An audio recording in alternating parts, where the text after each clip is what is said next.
right, I gotta go to. Hold on here. Where the heck is this? Hold on. Hold on.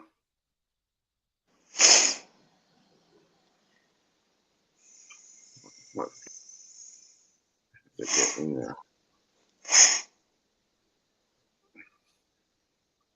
I'm trying to see if I can get in there. Come on.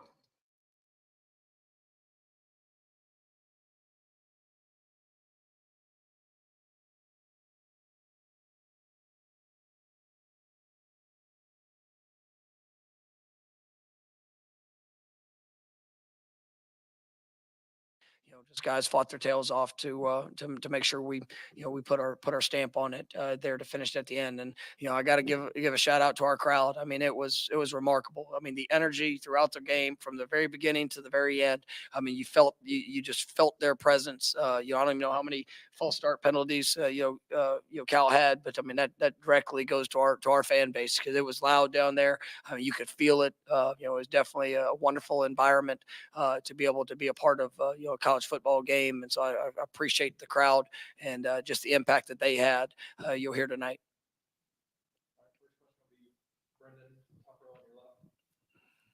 Mike, you mentioned the energy from the team this week. It felt like Edwin Joseph during the week of practice. You could feel it and sense it when we were out there, and to see it translate over to the game, the journey's had to this point. I guess what can you say about the preparation you put into to succeed tonight? Yeah, I'd say probably over the last 3 weeks, we've seen some huge steps from Edwin, and I mean, he's had the talent's always been there. It's the um, just working to the consistency, working to the details, working on just being the best him. And I would say these last few weeks, man, you just feel him. He loves playing the game. He's so competitive. He loves.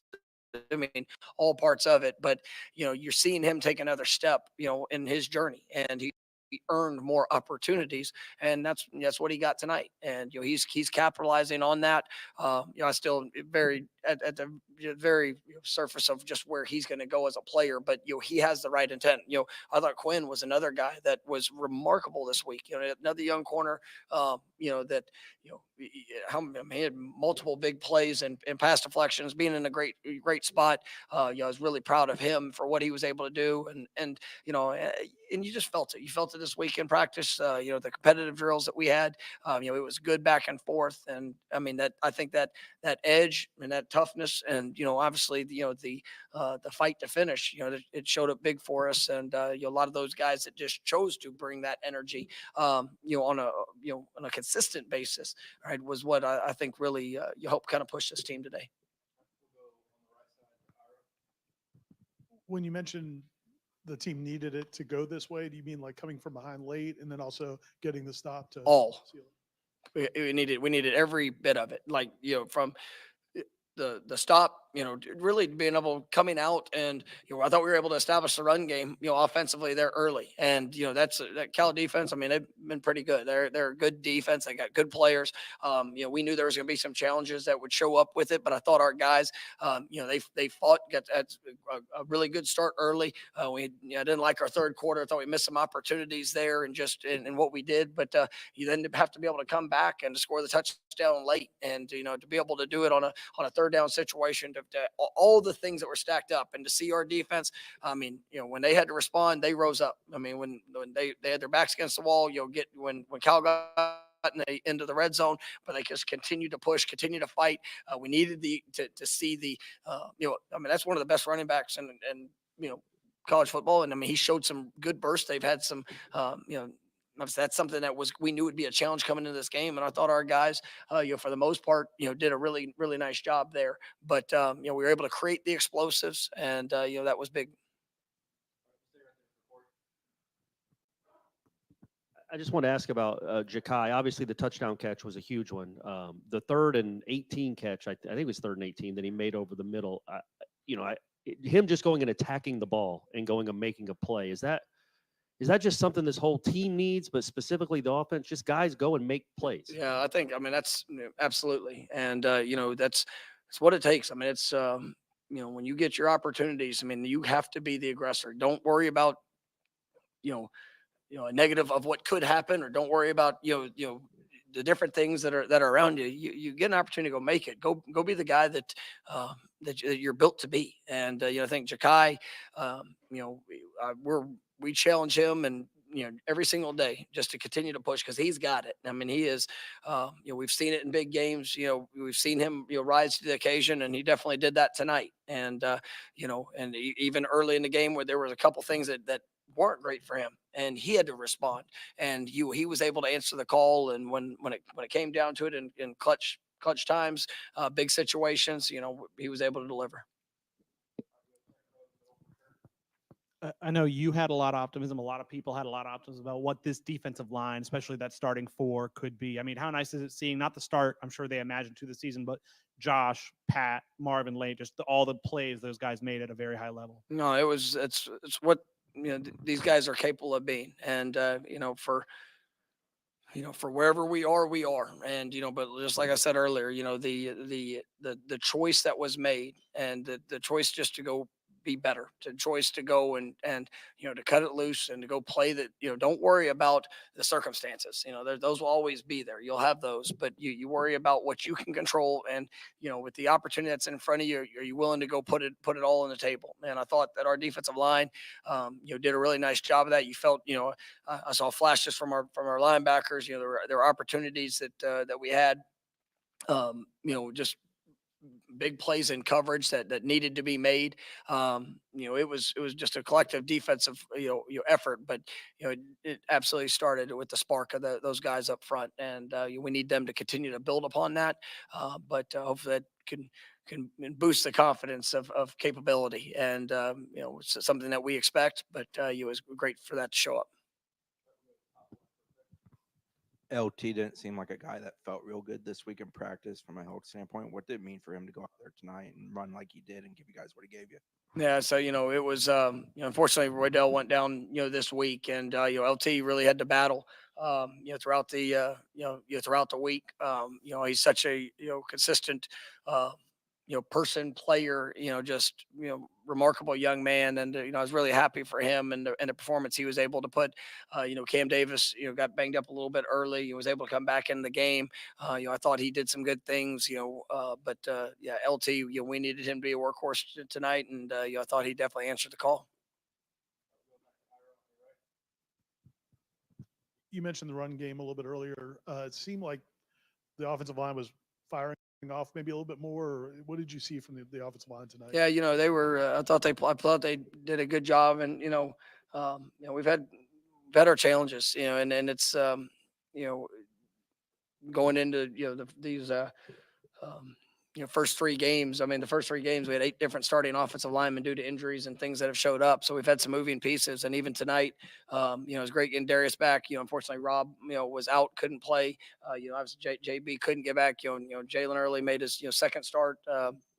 Obviously with the unexpected one there a week ago, but I thought those guys, they understood what was being asked of them. They knew that we needed to be able to have some balance in this game. I mean, against that defense with just how they fly around, if we got in a drop back game, I mean, it was going to be there were some challenges that could present themselves.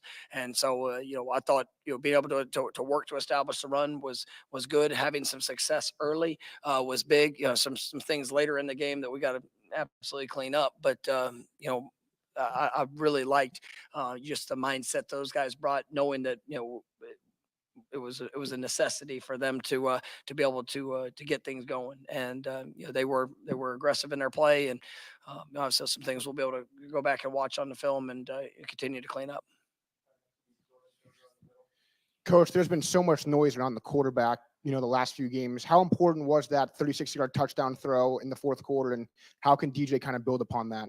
Well, I mean, it was a big play and a big moment, and we have to have it. And there's still as you go through today, there's things that you can control, things that you need to get better at in every position. And we'll go back and watch, and continue to have opportunities to go get better, because offensively we did what was necessary to win the game, but I still don't feel that that was a performance that offensively that of what we're capable of. So it's going to be a consistent and constant push, and I definitely was proud of those guys some of those third down throws, some of the plays that were made, they were big, and we should all grow in confidence with that, but then also understand that there's so much more out there that we need to be able to do and accomplish. But tonight was about this one game and doing the things that were necessary for us to win, and we were able to accomplish that feat. What do you hope just getting a win would do for these guys? I mean, just taking pressure off or Yeah, I mean, it's more than anything else. It's hard to win a game. I mean, it is, and then it takes so many different things. And I think obviously we lost our first one on the last second field goal. Did not respond very well, and that's as much as it is. Every person has expectations. Players, coaches, fans, university. I mean, here at Florida State, you need to embrace every bit of it because this is a special, special place. We have not started right to the standard or anything close to what we want it to be. But even when you find disappointing moments, it does go to the response of just continuing to push, continuing to believe, continuing to work.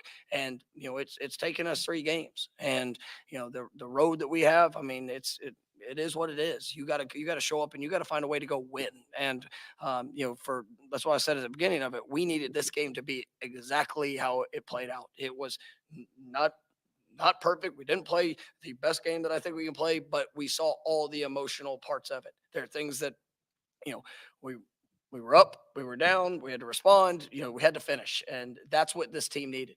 And I think that is a good Cal team. I mean, they've done some good things. They went on SEC on the road, had an SEC win, a few weeks back. The defense is going to be one of the better defenses, within the conference. I mean, just got a lot of respect for how those guys have played. And so I knew that this would be a challenging game for us, but we needed every one of those experiences for us to just to build, to have a little bit of confidence, to see the response, to experience the joy of seeing guys work their butts off throughout the week of practice, and then get to celebrate in that locker room. And because it's hard to win a game. Coach, kind of a 2-part question. How important was getting Coach Atkins back tonight? And did Jordan Travis help at all on the sideline in today's game? Well, I thought Alex did a remarkable job. He's got such a great presence. Just all things that he does. As a leader of our offensive group. I mean, he is just he's really a special coach, and I loved having him back on the sideline with the rest of the offensive staff. I mean, that's it. It was great to hear that. I thought, when our staff is in whole, it was really I just love the way that everybody was working together. And I mean, Coach Fuller and the defensive staff, the response. I mean, even if there was a tough situation they were in, just hearing the encouragement, back and forth. I mean, it's a great group of men. And yes, it was wonderful having him there. And then for Jordan, it's really special just to see him back. And during one of the breaks, I know they recognized him and put him up on the Jumbotron, and that ovation was well earned ovation. And he's one of the great Florida State Seminoles of all time. I believe that with everything, and for what he did in that jersey was special. But who he is and what he means to this program is really even more, because he cares so much about this institution. He cares so much about the guys that he got a chance to play with, and I'll just forever be grateful for him. And yeah, it's great when all the your past players come back, because just it's uplifting. And you think back to the great plays that they've made, and they're here just to support the guys that are out there now. And so it's good to have them back on that sideline. All right, thank you guys.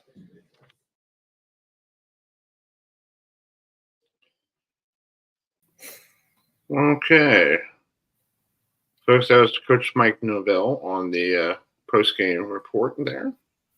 So folks, thanks for joining us here. We have something exciting to tell you. We got to win. We finally got to win. We break our four-game losing streak dating back to the Orange Bowl. Oh God, that had to come up. I know, but we have to look at it that way, you know. That's Uh-huh. true. Yeah, yeah. But so, what do you think about Mike's press conference? Does he feel like? I still think DJ is not the quarterback. Yeah, he had issues tonight, like he had last Did. week, like Did. threw that interception to that guy in Cal and that drive in the late second quarter, and the guy Yeah. was wide open, and then he basically only had 177 yards passing. So I guess that's not a Heisman Trophy winner right there. No, that's not. Yeah. So Danielle and Adam and Priscilla was with us tonight. So Danielle, what do you go ahead? I know you have a lot of things to talk about. We were supposed to talk on Monday, but I had something going on here. So go ahead. Oh goodness, where do I start? Yeah, that's typical for me. This is one of these games. I don't know. We've talked about them finding their identity. I think the defense has.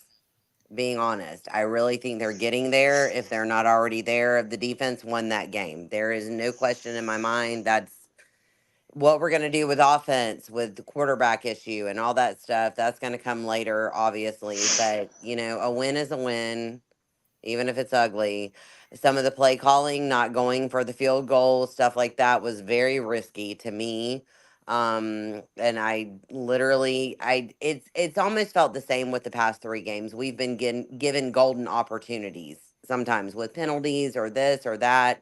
Can you win the game with that? And they found a way to do it. So credit to that. I agree with the press conference on that.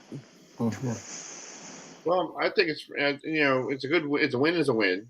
You only scored you got a touchdown, 2 touchdowns. One was a rushing touch. What the one in the first quarter was a rushing touchdown, right? Yes, that's right. Yeah. And then the one that DJ threw to Douglas in the corner. So that was a good throw. Don't get me wrong, that was a good throw. Yes, it was. But sometimes, tonight he looked like he was, flushed out of the pocket, and he was trying to figure out what to do with the football. And sometimes I feel like he just doesn't know what he needs to get. He needs to get out of the pocket. That's the whole thing is. He has to, and I'm going to interrupt for 1 second because this is a point that goes back to our show we did on Georgia Tech.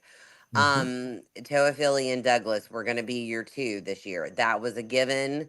That was always going to be a given to me because here's why. They have that fire. They know what it feels like to be on a team that dealt with what we dealt with. They understand, Right. and they have the talent. You have seen, although, like somebody said to me the other day, they're like, Ja'Kai didn't even catch a pass last week. I'm like, the hell he didn't. He caught one for 17 yards. And when you have a quarterback that's 5 and 6 with a 7-yard completion rate on the past drives, that counts a lot. Ja'Kai has that fire, and you see it when he jumps up and down and gets all fired up. You see it in Toafili. You see that same hunger, and that's what FSU fans are craving. And I'm really happy that those guys are the ones showing it. Thank you. I feel like tonight the defense stepped up pretty well. They did a great job. Taking down that Cal running back. It was supposed to be the best running back, in the ACC because he hasn't. This is his first game. Yes, Cal played San Diego State, and they played Auburn, and they played California Davis, but they haven't really played anybody good except for a good opponent like us. And I think the defense really did a good job swarming him. Yes, he did get his yardage, but he had to fight for it. That was better than the Georgia Tech game and the Boston College game. And I didn't see. I was on the road last week for the Memphis game, so I didn't see how bad but the defense still gave up. Did a good job on the running game last week against Memphis. Yeah, I'll say this about Coach Norville in the press conference. He mentioned the crowd, and you could tell the crowd was into it tonight. And I think that's what, with a lot of those Cal penalties, I think that's what enabled them. With all the false starts and the delay of game, I think that was another impact on the game tonight because you could tell those Florida State fans were in the game. You could tell they were hyped up. You could tell the crowd was rocking and rolling, and it was like we really haven't seen that all year long down there. Yeah, I know it's the third home game for them, but still, it's like it's nice to see the FSU fans made an impact on the game tonight. Since it's not easy playing at Doak Campbell Stadium, and we've seen opponents time after time after time.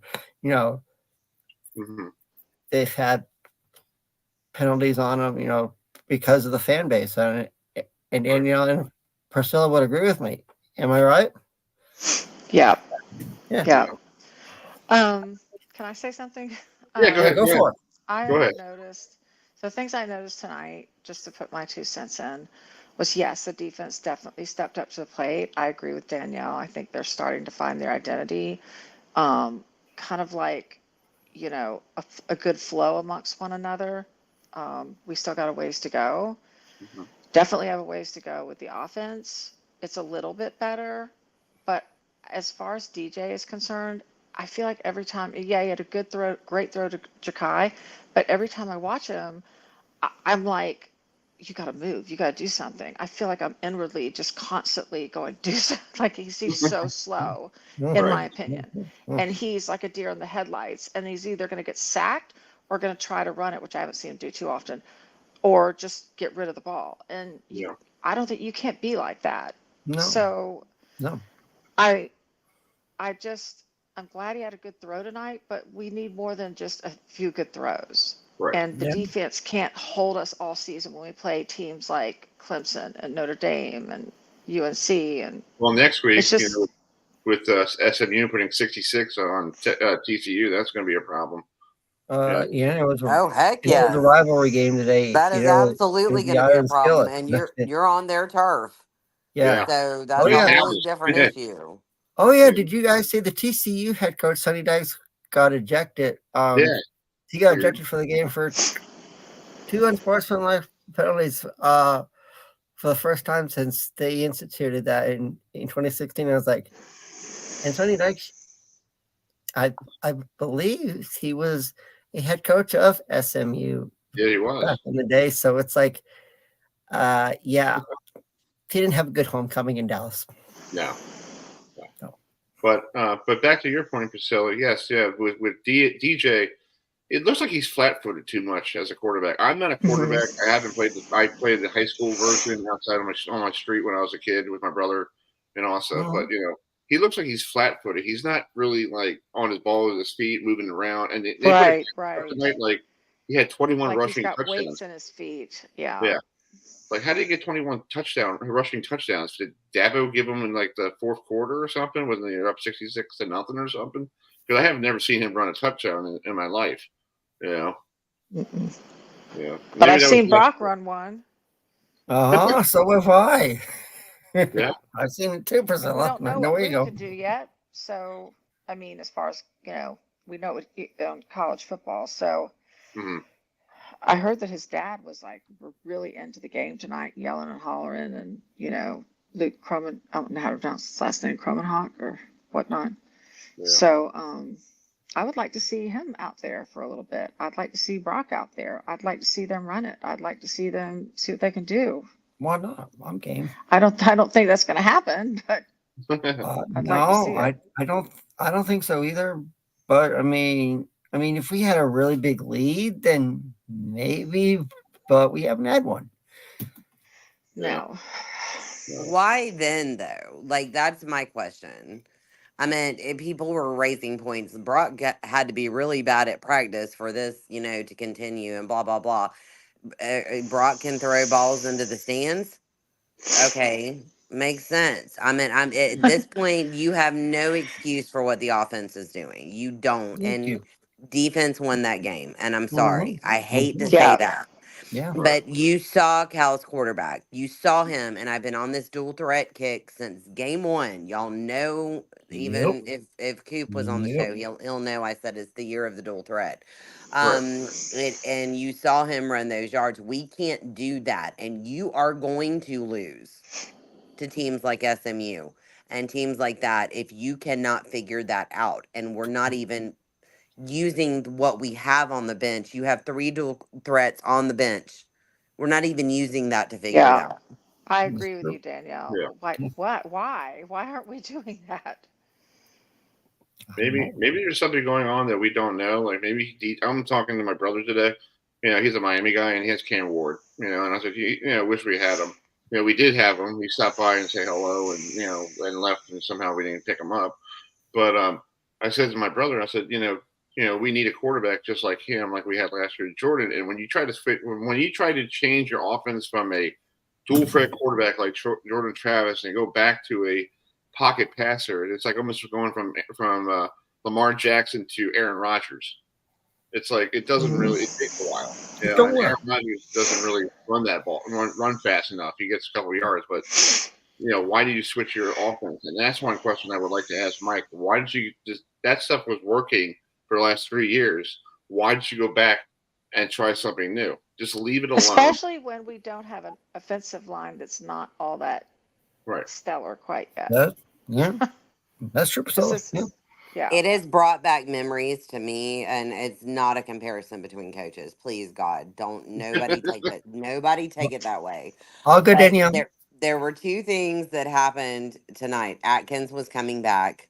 So I was like, if we show up and we show up really well, there's going to be a lot of questions on this or that.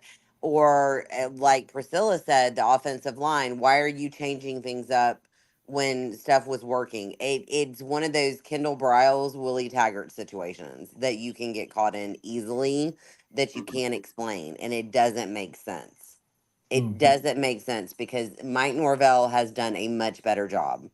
He has recruited. I hate to tell everybody, you wouldn't have the quarterbacks on the bench that you're asking to start if he hadn't. And he has done that well, but you got to develop them. And you've got to, stick with what's working. It's just an issue for me. Defense responded and adjusted after the first couple of games. I don't know what's going on with the offense right now. They looked better tonight with Atkins. I will say that. The offense, they did. They did. A little bit better, but you still have to have a quarterback who can scramble and get out of that pocket. And I don't understand what part of that we are not getting. I don't. I think the offense is flailing because they don't probably, I can't speak for them, but they don't understand why DJ's still in there probably. So how do you become a cohesive offense if you've got a quarterback who can't run it, who's kind of a deer in the headlights, who can't get rid of it fast enough? Like, how are you supposed to find your identity and find your flow and find, you know what I mean? Like last year, it was great because Travis knew who to throw it to. But if he couldn't, he was like in and out of people running it himself. We don't have that this year. So we've had to utilize Ryan for some points on the board. And now, as Danielle said, the defense has stepped up to the plate this time. Thank God, because that made a big difference, in my opinion, tonight. But until we get a quarterback in there who is a dual threat, I don't know how that's going to work. And that's part of the problem. That's part of the problem because here's the thing. We are blessed and hell of lucky right now, and everybody needs to realize that. Most defenses would have been completely gassed at that point and done. They had been on the field doing their job the entire time because we were 3 and out, 3 and out, 3 and out, over and over. So they did their job. They would have been gassed and completely done. How in the hell are you going to maintain that momentum counting on one side of the ball the entire time with the schedule you have?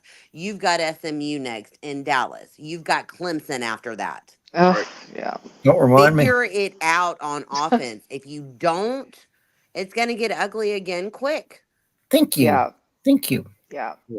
This reminds me when I'm in Baltimore. It reminds me years ago when the Ravens had their offensive problems and the defense stepped up. That Super Bowl run they had, and it was like a whole month of October that the offense never scored a touchdown.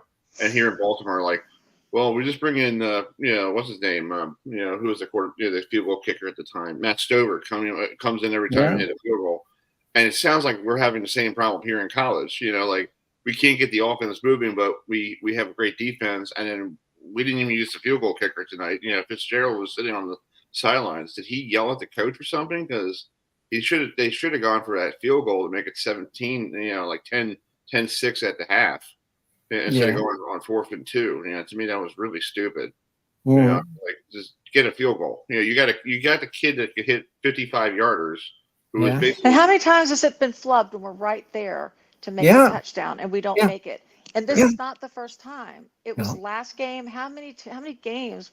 How many times have we been right there where you could just put it in, right. and it's thrown to somebody who's being covered or something. It's like, you mean that interception that DJ had in the what was it, at the end of the first quarter? I was like, come on, man. I know. I was like, here we, and I mean, if you there's a spark that we definitely needed. Yeah, that was the one we needed. Because that Cal quarterback was pretty good. Here's my question about that Cal quarterback. What happened? Why can't we recruit him? He's from the state of Florida. He's from Miami. Why did he go to California? Did anybody give him a scholarship? Because I feel like that quarterback's pretty good. He was the third stringer last year. And now he's a starter. So we saw him at the ACC kickoff in Charlotte in July, and we talked with him. We did. I can't remember if we did or not. He was there. I remember we saw him in Charlotte. Yeah, and I'm like, why is people in the state of Florida like not going to these universities? I thought, it seems like we're up here in Maryland, we have the same problem with Loxley. Like they try to keep everybody in state, and everybody wants to go to Penn State or Ohio State. Are you talking about keeping our Florida boys in Florida? Yeah, keep the Florida guys down there like they used to. It's probably NIL money, don't you think? Probably. Yeah, that's true. That's it true. Probably is, but let's address the elephant in the room that nobody's addressing on this. I mean, let's be honest with each other.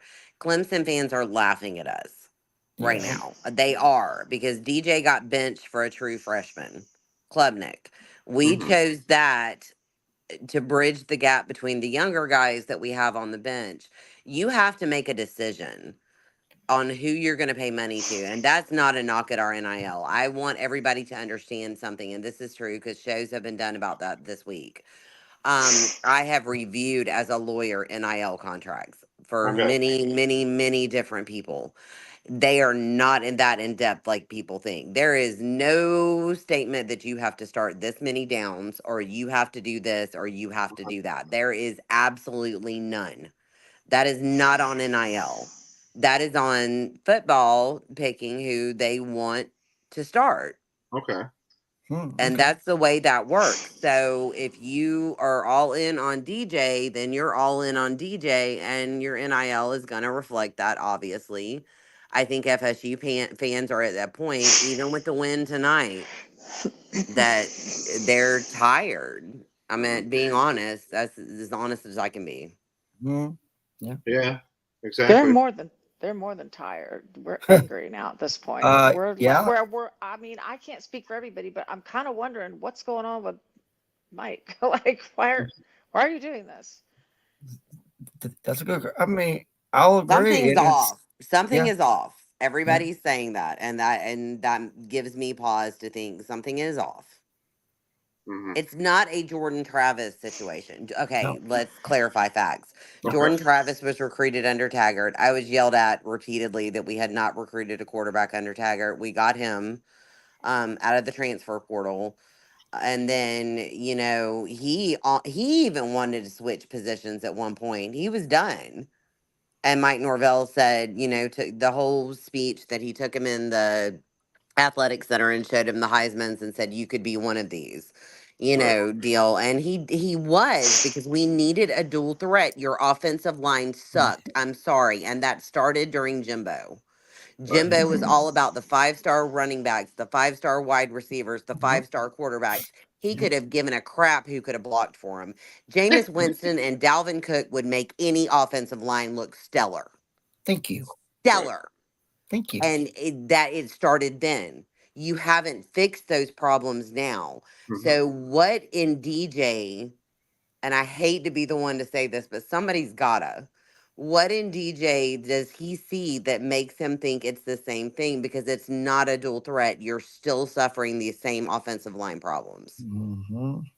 Right. I agree. mean, yeah, I can't wrap my head around it. They're like apples and oranges, JT and DJ. Like, and we You know don't what have DJ the offensive reminds me of? line that yet, I don't think, developed to the point where they could protect somebody like DJ who's a pocket passer. Like, I don't. Yeah. You know what DJ And reminds and Norvell is used to that at Memphis. He's used to the pocket passers. That was his scheme. Mm-hmm. And now you're here. And Jordan Travis, there's a difference in a quarterback that can actually run, and then a quarterback that can actually run and throw on the run. Right. Jordan Travis had chemistry with his wide receivers. The Yeah. only receiver I have truly seen, most importantly, and I know the stats won't back this up but it's just I see the fire in him, is between DJ and Jakai. Mm-hmm. But you'll also see it with Benson. You'll also see it with Benson at times. But at the same time, JT had chemistry with all his receivers because he was a leader. Yeah. I'm not saying DJ's not. I'm Mhm. just saying nobody has seen otherwise. Yeah. I was saying, like, Yeah. DJ, you know what DJ reminds me of?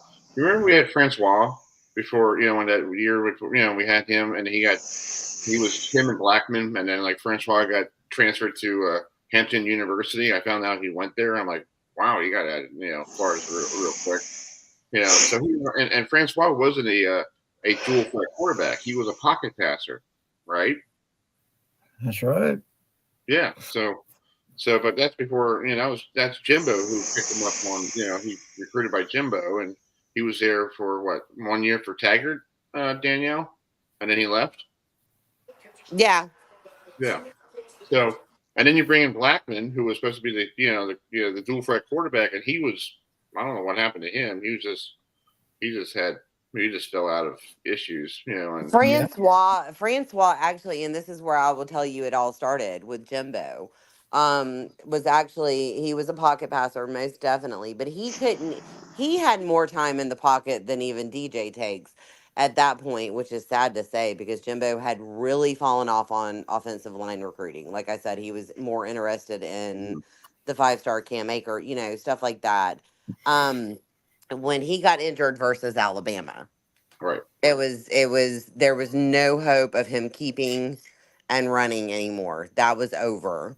And so you had to start Blackman, and then JT kind of gets into the mix when he comes in eventually, and he's benched, and we watched other pocket passers start over him, including Milton.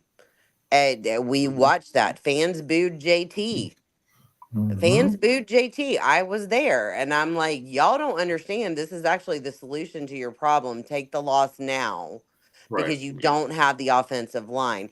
If Francois had not gotten hurt, and Francois getting hurt is part of the problem with the offensive line. That's what I'm trying to say, I guess, in so many words. It was by a player who went to Florida High. His whole dream was to come to Florida State.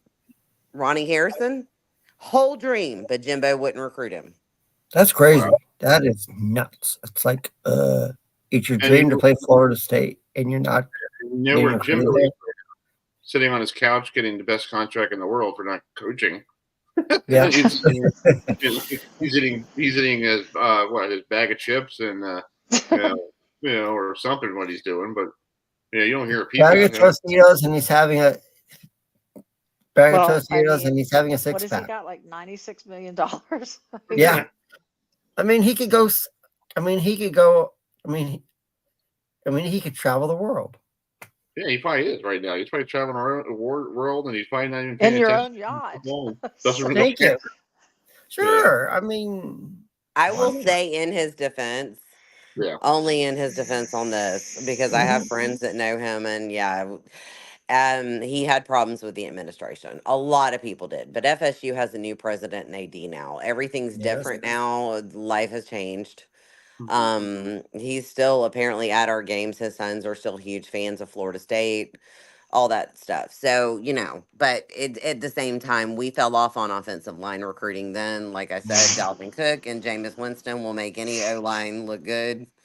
We just don't have it right now. No. Right. Danielle, hasn't that been a problem for several years though, the O-line? Yes, dating back to 2017. Yes. Honestly, Oh, or even yeah. before then, after the national championship year. Yeah. It started becoming a problem. We were recruiting, we're worried about 5-star this, 5-star that. I'm like, give me an offensive line.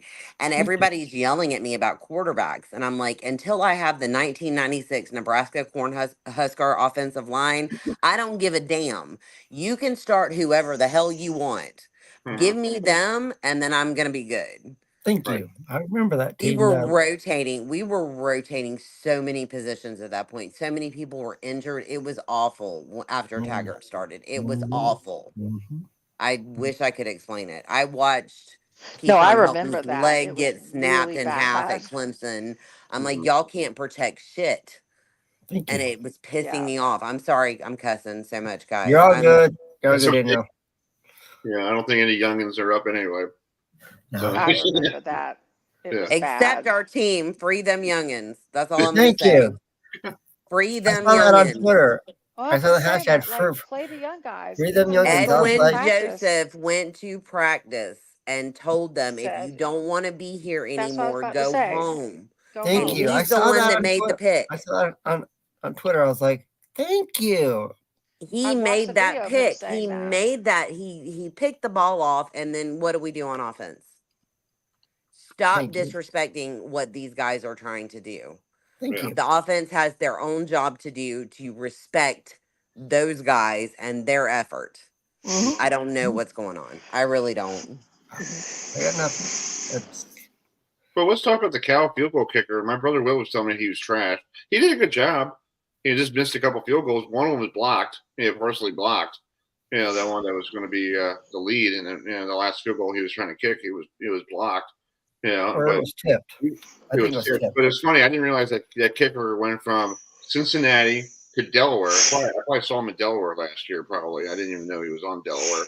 Yeah. And then he's out to California. I'm like, wow, you're moving around the country. That's good.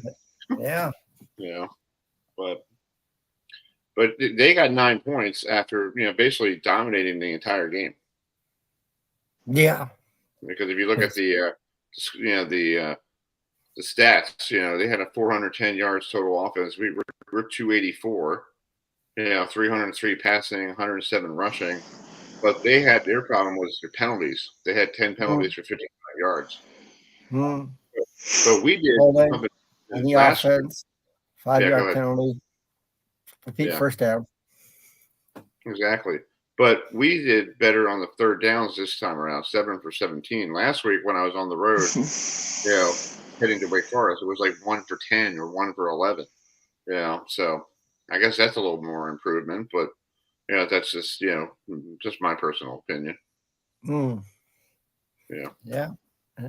I mean, we did have some good throws on third down. I'm praying tonight that we save the locker room in a way, but I still, in my heart, believe everybody wants to change a quarterback.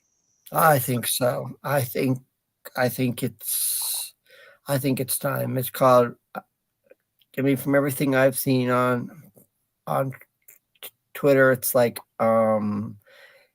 it's like a lot of my Seminole friends like, it's time to bench DJ. It's like he had a good run, but I think it's time now to give Brock a shot. And I don't get it. I mean, didn't that happen to Mackenzie Milton? Yeah. Why is DJ getting so much? Same exact thing. That's what I don't get. Good point. I mean, we brought Mackenzie in thinking he was going to be our savior. When that didn't turn out that way, didn't he get benched? And did. So what's going on with DJ? Why is he so special? I don't get it. That's a good question, Priscilla. I mean, if I had a crystal light, if I had a magic 8-ball, I would tell you. I don't. I just don't want us to lose our guys that are, our quarterbacks. Yeah. And there was a Uh-huh. 5-star when they're visiting, riding around with Jordan tonight. Huh? Forget his name, but Uh, yeah. I think I know who you mean, Priscilla. Yeah. I think he's I already. truly don't know. I mean, I did a show and interviewed Luke's parents. Luke, in my opinion, personal opinion, if I'm wrong, I'm wrong, is not going anywhere. He's here. He's here. He is completely committed to Florida State. He has been since what, 2022, never deviated from that at all. Not one of those, signing hat ceremonies where you throw our hat off and pick somebody else.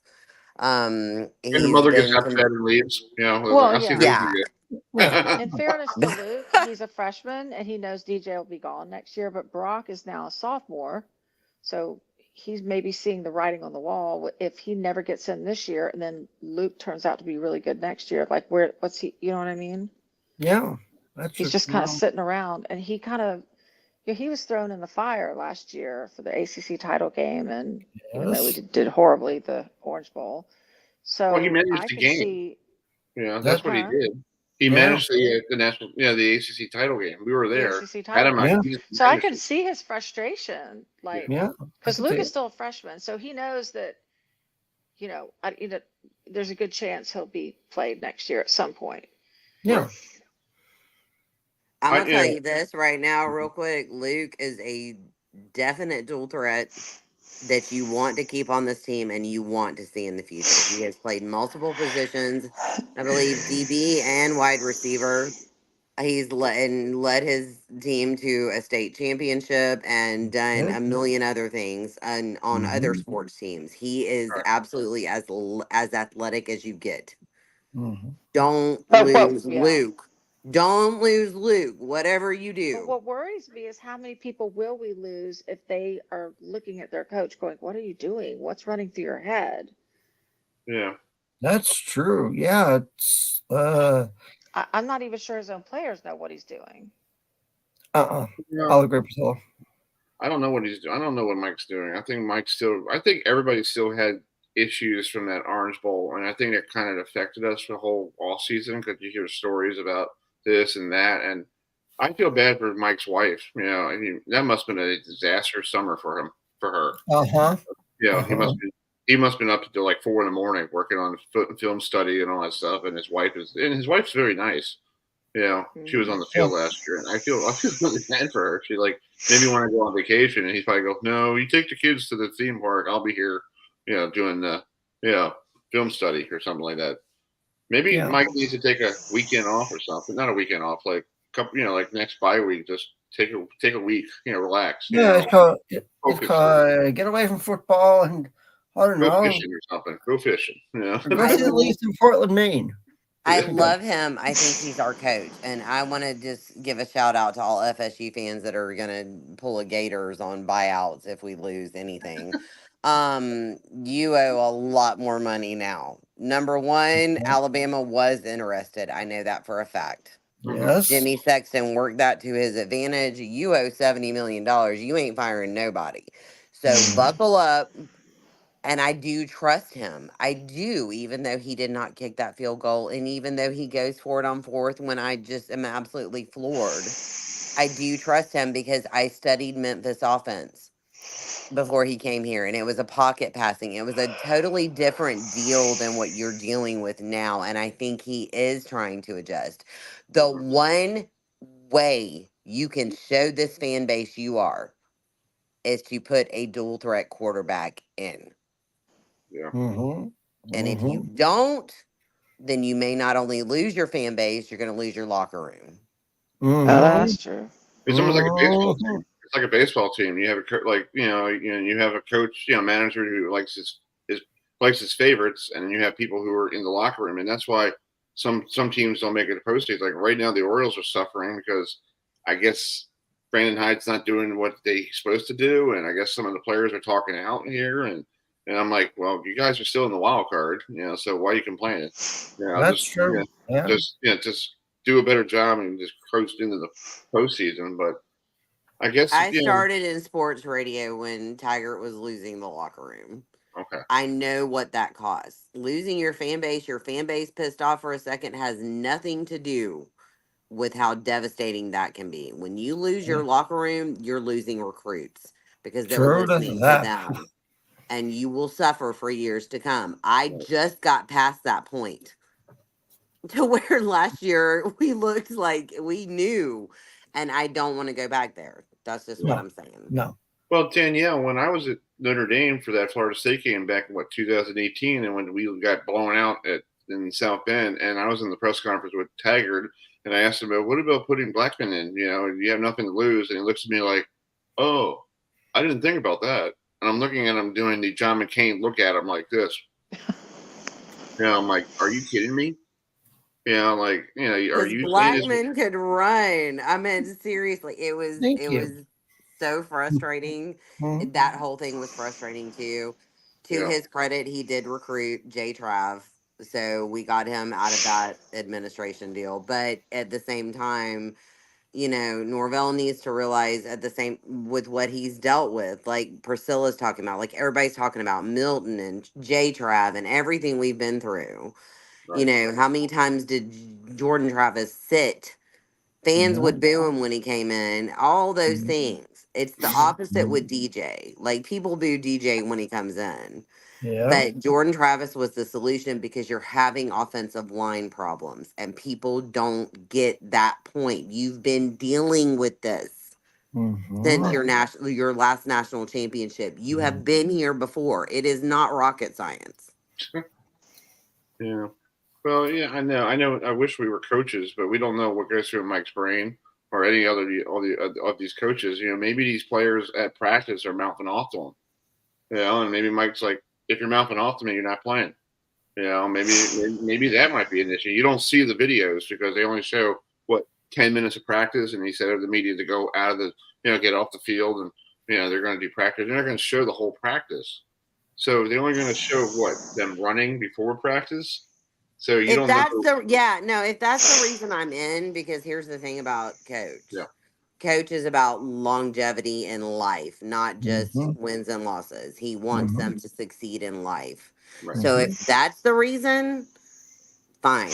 I'll accept it. I'll lose 88-0 if you're raising, good human beings to go out and face life. I Right. can handle that. I can't handle this with no justification or reason. I think that's because the fan base can't.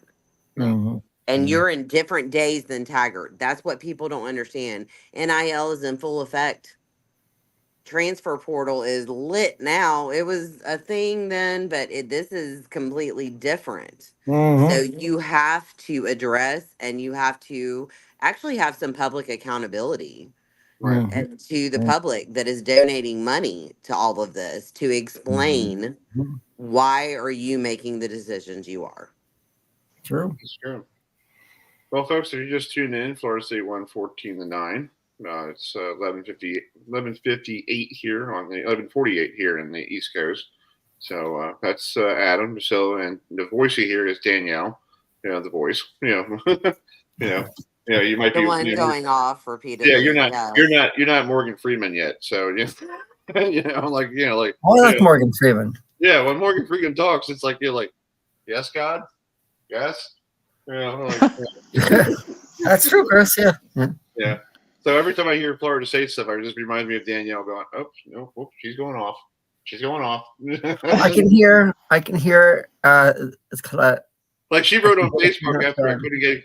I had a situation last Monday with Nicole's father. He's doing fine right now, but I'm thinking like, and I just come back on like 2 hours later, and Danielle Priscilla writes this whole thing about her what she wants to talk about on Facebook. And I'm like, well, I could have used that for the show. It would have been good, but I couldn't help it with the situation I was going through. But if you need to listen to, if you want to read stuff about what, and Danielle, you had Cal people on Twitter doing this, talking trash. That's like, Oh my word. This is the one. Let me give them, I got to give them credit, kind of. Yeah. In politics, I'm not getting into politics. I don't care who is doing what in politics. I don't care. Right. But California and Florida are known not to like each other. One has a more, I guess you would say, conservative viewpoint, one more liberal.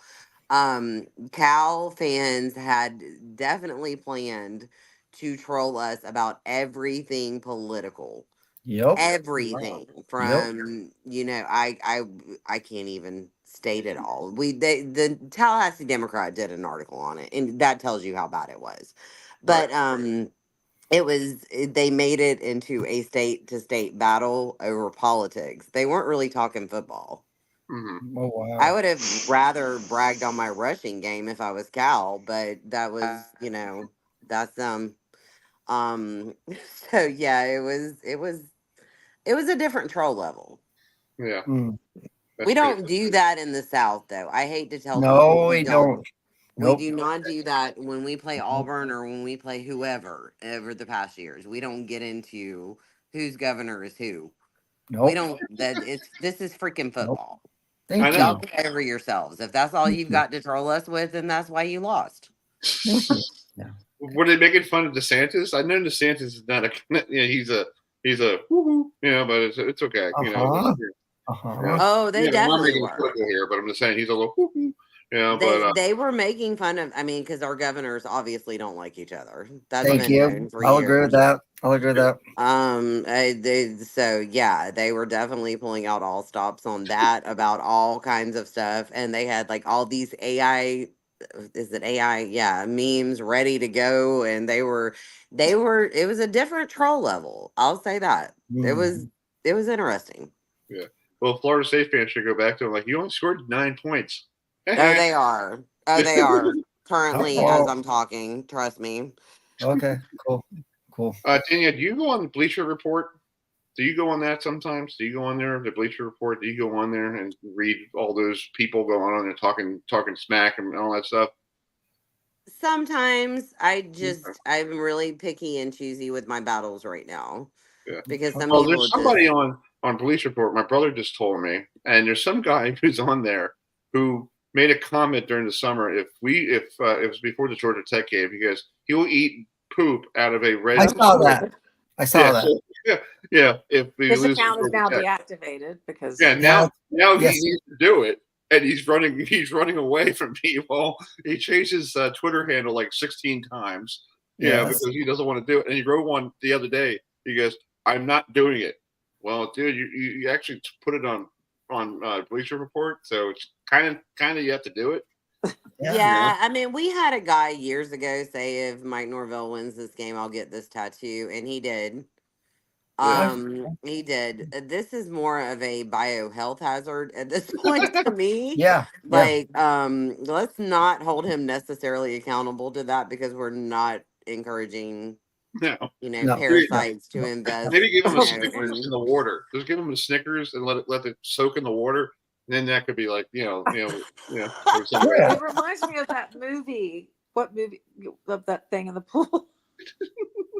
I know where you're going, Priscilla. You know what I'm talking about? I know where you're going. Yeah, I know what you're talking about. Yeah. I don't want him to end up with that. Seriously, like I don't wish that on anybody. I understand making stupid I'm not trying to make it graphic here, but I went to a theme park years ago with my dad, and they had to close one of the rides at the water park because some guy dropped a baby Ruth in the water, and they all thought it was something else. And I'm like, guys, it's a baby Ruth, dude. Yeah. Oh my gosh, Chris. Oh my so they called it a biohazard. Y'all, Edwin Joseph, broke the rock.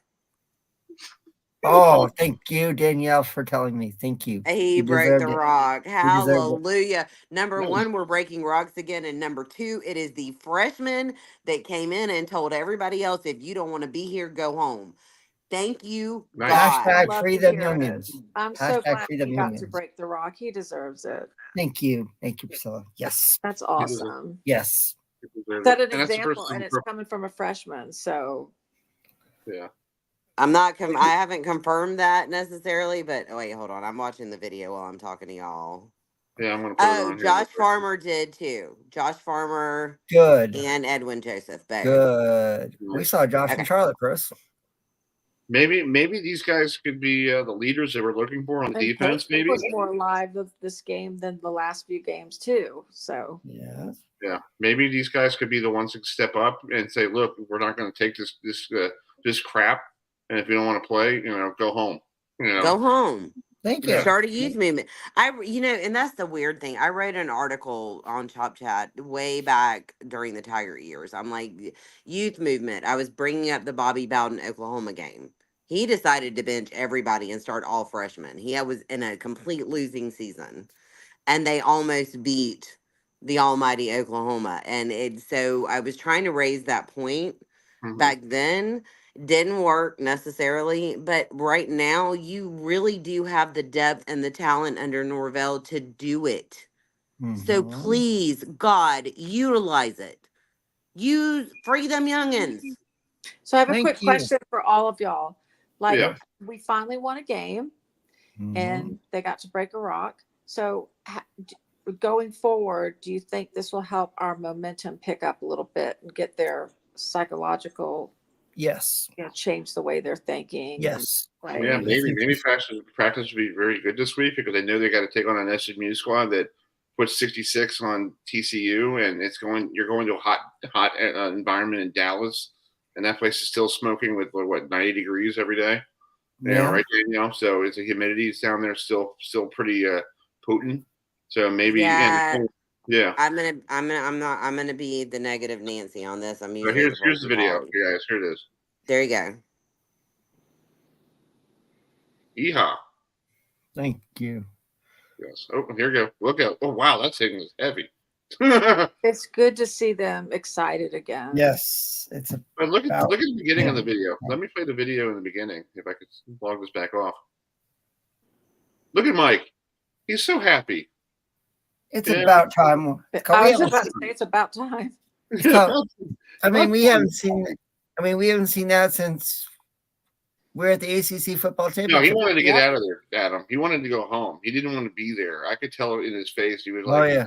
"Yeah, when's my flight? And I want to go back home. I got things to do." Who's that, Chris? Hmm?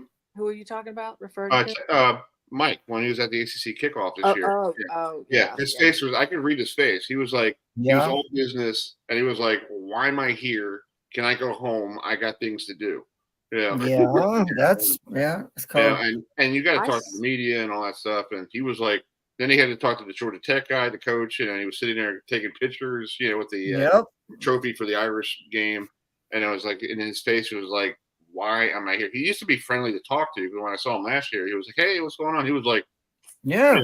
super fast, Yeah. into the. It's like when we saw him last year, because we were waiting for our shuttle to go back to our hotel at last year's ACC kickoff. When we we saw him walking up the when we street. saw he and his team just walking into Ruth Chris's Steakhouse, and he was Yeah, like, he was walking up the "Hey street. guys, how you doing? How you doing?" I mean, Yeah. he was cool, and it was like, Because I asked him the next morning as a joke off the record, like, "Who paid for dinner?" He goes, "Is that an NCAA violation?" He goes, "I can't tell you that." I remember that. I remember that. I remember that. Yeah. I made him laugh the whole morning. He was laughing, joking around, having a good time, And he was happy after the press conference, in Charlotte at the ACC football championship game last yeah, year. it was great. Yeah.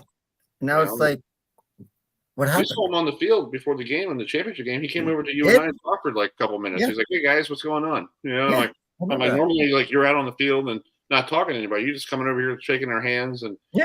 talking for a couple minutes, say what's new. So I'm he like, shook my hand, and it was pretty cool. yeah. So he could do it.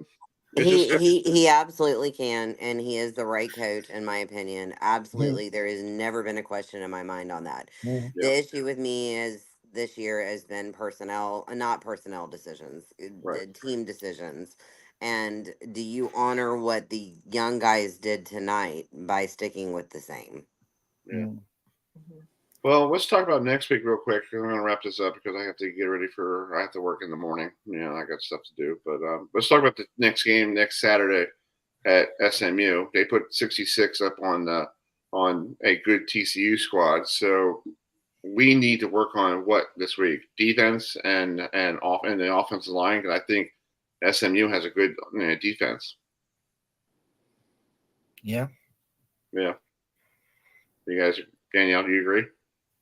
I completely agree. And I think your offensive line, the way they've shown with what we've already dealt with, especially against Cal. I mean, even Cal tonight, we won. I hate to say that. This is hard to say. It's hard to admit. You will get steamrolled. They have the momentum. They have the field. They have the home field advantage. At Dallas is actually one of the better crowds. I was actually not mad when the ACC added them Right. because of yeah. the market. And you're facing a dual threat situation again. You will potentially get pummeled if you do not prepare to, the defense I think will be fine the way they played tonight because they read that script completely. I'm worried about our offense. Yeah. I'm really worried until we make changes. Thank Right. you. I'll agree. Yep. I agree, Danielle. Yeah. So we got SMU next, and then we have Clemson in 2 weeks, and that with the way Clemson went through NC State's defense today. Don't remind me. Yeah, that's going to be another long evening or afternoon. Whatever. I'm supposed to go to that one. Are you? We'll know. We'll know the time. We'll know the time for the Clemson game on Monday. Right. Exactly. Yeah. And then I told my brother who's a Miami fan, Danielle, I was like, I'm sorry, but I feel like Miami's going to really embarrass us. I think we're all feeling that way. Uh-huh. I was praying. I was like, USF, please do God's work right now. But it didn't happen. Miami just has a tendency, like I said, and I've said on shows, it's the year of the dual threat quarterback. Yeah. They have one. They most definitely have one. King's awesome. So, I meant not King. Oh my gosh, I'm losing my mind thinking about somebody else. Yeah. Yeah. Cam Ward. Yes, Cam Ward. Well, look at tonight against South Florida. Look, this is what they did. He was down by 1 in the second quarter. Look at that throw. That is a perfect throw. It's to a perfection, and their offensive line absolutely makes it possible. Mm-hmm. Yeah. And that was one thing Miami had problems last year because you see right now in Wisconsin when Van Dyke he's gone for the whole year again. He got hurt again. Yeah. I'm like, that guy was hurt last year and the year before that. I think the guy needs to forget football, get his degree, and become a lawyer. I don't know. Because if anybody thinks having the right quarterback and offensive line doesn't matter, then just watch Miami this year. Now I'm going to go throw up because I just said that. So, yeah, that's... You're going out on Monday for that one, right? I can't stand Miami. So I'm right there with you, Danielle. Yeah, same here. Gagging. I cannot stand it. And then I like the comment you did about Florida and Florida State when their game is going to be 11 o'clock on Nickelodeon. I'm going for the Weather Channel at this point. Well, unless the tropics heat up. Which I also have to pay attention to. And you got Stephanie Abrams, who was on the Weather Channel. She's a Gator, so maybe she could do the broadcast one with Jim Cantore. I will tell you this because I have friends at the Weather Channel. The majority of them are FSU has one of the best meteorology programs in the nation. And the majority of them are FSU fans. So I will say that. I want to get one of them on. I would love to get one of them on to talk Florida State football with. Maybe. Oh my gosh, I can absolutely arrange that. Yeah, and I want to get Stephanie Abrams on too because I want to get her on during that week of Florida State and Florida. Just have to battle the Weather Channel just right here. Just. I got meteorologists up there that were marching Chiefs. Trust me. Okay. I can make it happen. Fine. I wouldn't mind. I mean, I wouldn't.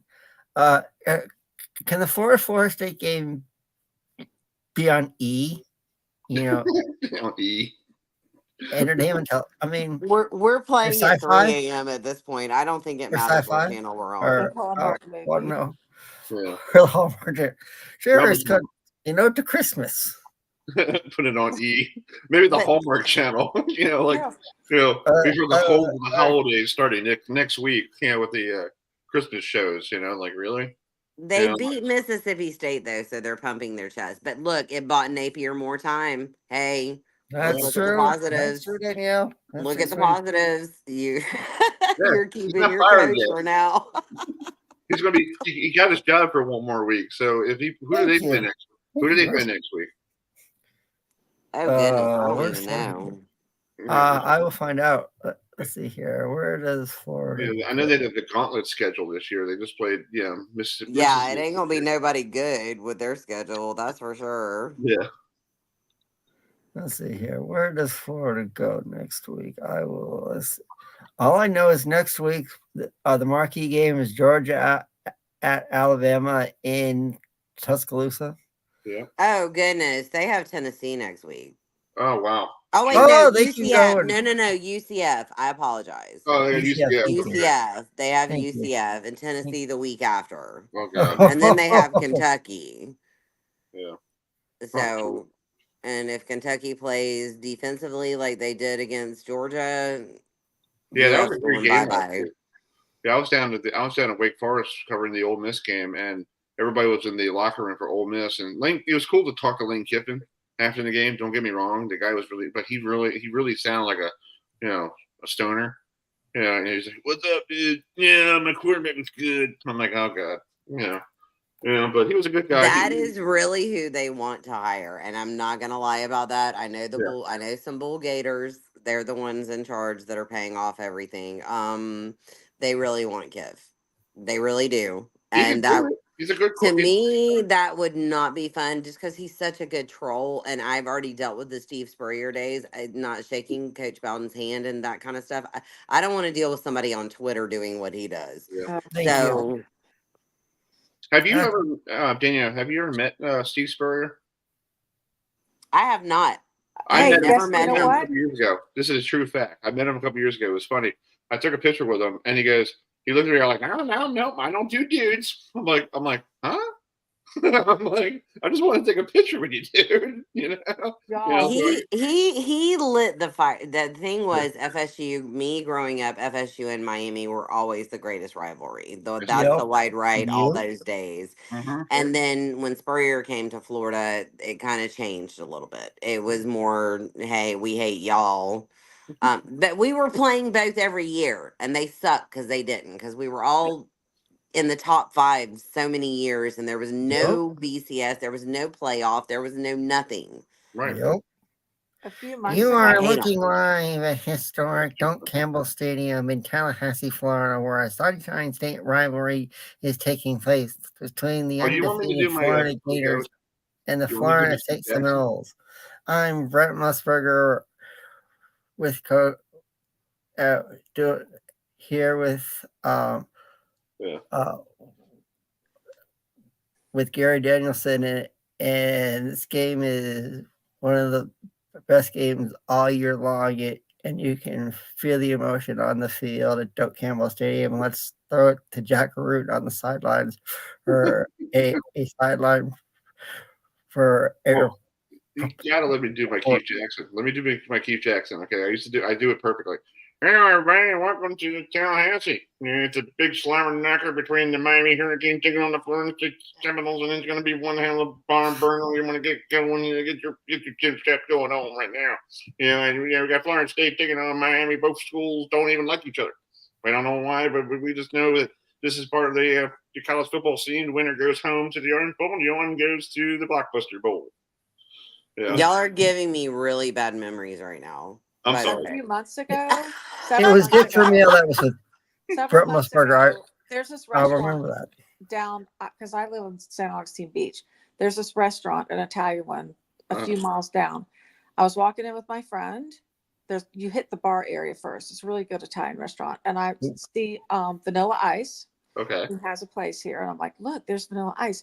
And 2 people over, I'm like, I recognize that guy. Who is that older guy? It was Steve Spurrier. They weren't together. It sounds like a bad joke, like you walk into a bar and you see Vanilla Ice with Steve Spurrier, but it was Steve Spurrier. Nice. They were both there, 2 people apart. It's something about St. Augustine Beach. I literally, the game that we played against Miami, the one where Jamie Robinson drug him down on that tackle, and we beat the heck out of them. A couple of years ago, I was with my best friend. We were staying in a hotel on A1A on St. Augustine Beach. I'm walking down the street. I have on my Dexter Carter jersey, which is authentic, signed by him, his practice jersey, because it's a superstition thing. I need to have it framed and hung, but I can't help it. And I'm walking down the street, and this girl looks at me, and she's like a Hurricanes fan. And she like smacked her lips and was like, FSU fans. And her boyfriend that was standing next to her was like, "No, you don't understand. That says Carter. That was the dude against us." And I was like, those days are priceless. Like, it's something about saying, just Priscilla bringing that up brought that memory back to me. That's pretty cool. Because that was the 28-10 win when Dexter Carter ran it off the bat. Yeah, those were the days so I always hated Miami more. But yeah, I do too, Danielle. I loathe them with the heat of 1,000 suns. I can't seriously. stand it. I hate them. I hate them, and they're succeeding right now, and I just want to. Yeah, I can't. Yeah. Well, let them have their year because Cam's only there for a year, right? Yep. Yeah, he's 1 year, right? He's That's gone. it. That's Yeah, it. let them have their year. Then they got to figure it out again. So Yeah. Let them have their year. we do too. All right. Well, let's wrap it up here because I got to go take care of Nicole here. But we'll see. Let's do this again next Saturday night after SMU. Like I think that gets 8:00, and hopefully that'll be after midnight here probably. Yeah.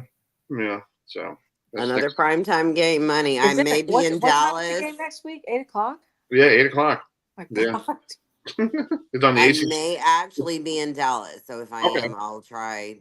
I know I'm Okay. going to be with y'all Okay. regardless. I'm going to be with y'all regardless. I'll do the Okay. show regardless. I'm just saying it may be audio only again. Okay. Awesome. But no, I meant. I miss your smile, Danielle. Oh, I love you guys. I love I you, love you Danielle. too, I'm Danielle. sorry. Thanks for staying up with us. I appreciate it. And folks, we'll be on. Adam and I will be on this Monday. We got a good show lined up for you. We have former Met Art Skamsky coming on, from the '69 World Series team. So we could talk about on the phone. I talked to him the other day. His press agent or something. Like, she's very nice. She was like, "Oh, you're a big Met fan." I'm like, "Yeah, since I was a kid growing up, my dad told me stories about the Mets, and all that stuff." She's like, "Well, Art will love to talk to you about everything." I'm like, "Cool." I'm like, "Awesome." There you go. Cool. So we'll talk to him on Monday. So, Priscilla, thank you for staying up. I hope your mom's doing good. Hope your dad's doing good. So, keep it. We have them in our prayers, and yes, and also with Nicole's father, we'll pray for him too. He's home from the hospital and he's recovering. So that's good to hear. Yeah. Yes. So it was a scary week. Continuing prayers on that, most definitely for both of you. Yeah, it was a scary week around here. So it was the first time, Danielle, I had to end the show early because I had to go downstairs and take care of something. I had to make sure Nicole was fine. I completely understand. Family I didn't know always. I didn't know what to do for the first time. I was like, "What do I do?" I'm like, You tell people family. That's all you got to do. I've done it a million times. Yeah, exactly. So, all right. Well, I'll leave you with. I made a real clip. It was fun, guys. Thanks for having me on again. You're welcome. Of course, sweetie. All right. Thanks for letting me rant again. I love you all. Love you. Love you too, girl. Love you, Danielle. We're leaving you with. I made this little clip for DJ's first touchdown in a long time. So let me play it real quick. Okay, hold on a second. Hallelujah.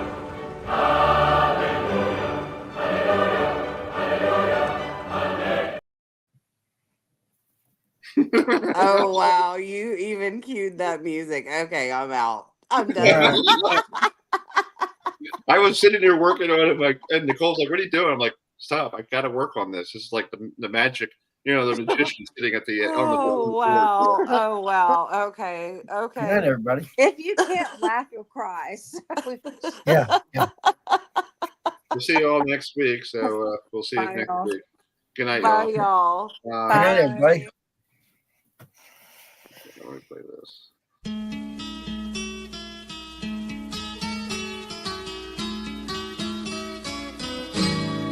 All the leaves are brown, and the sky is gray, I've been for a walk on a winter's day. I'd be safe and warm. If I was in LA, California dreaming on such a winter's day. Stopped into a church, I passed along the way.